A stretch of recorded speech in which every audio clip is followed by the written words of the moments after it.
Hi നമസ്കാരം. ഇന്നൊരു തനി നാടൻ ഭക്ഷണമാണ് കപ്പ പുഴുങ്ങിയതും തൈര് ചമ്മന്തിയും അതേപോലെ നമ്മുടെ നാടൻ ചാള കരുവാട് വറുത്തെടുത്തതും സലാഡും നമ്മുടെ വാഴത്തട തോരനും. ഇത്രയാണ് ഇന്നത്തെ ഭക്ഷണം. അതായത് തൈര് ചമ്മന്തി ഉണ്ടാക്കുന്നത് വളരെ എളുപ്പമാണ്, വളരെ ഹെൽത്തിയാണ്. നമ്മൾ നല്ല ചെറിയ ഉള്ളിയും തേങ്ങയും മുളകും അതേപോലെ മുളക് പൊടിയും ഒന്ന് അമ്മിയിലിട്ട് ചതച്ചെടുത്തതിന് ശേഷം അത് തൈര് മിക്സ് ചെയ്തെടുക്കുക. അതിന് കപ്പ പുഴുങ്ങി ഇതുമായിട്ട് യോജിപ്പിച്ച് കഴിപ്പിക്കുമ്പോൾ ഭയങ്കര ടേസ്റ്റാണ്. അപ്പോൾ എൻ്റെ YouTube channel new face of vision എല്ലാവരും സബ്സ്ക്രൈബ് ചെയ്യണം. അതേപോലെ ബെല്ലൈക്കൺ എനേബിൾ ചെയ്യണം, മാക്സിമം പ്രോത്സാഹിപ്പിക്കണം.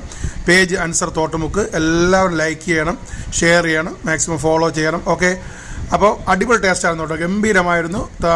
അച്ചാറും ഉണക്കക്കര മീനും അതേപോലെ തൈര് ചമ്മന്തിയും കപ്പയും തൈര് സലാഡും മീൻ കറിയും ഒക്കെ ഉണ്ടായിരുന്നു. ഗംഭീരമായിരുന്നു, സൂപ്പർ ടേസ്റ്റായിരുന്നു.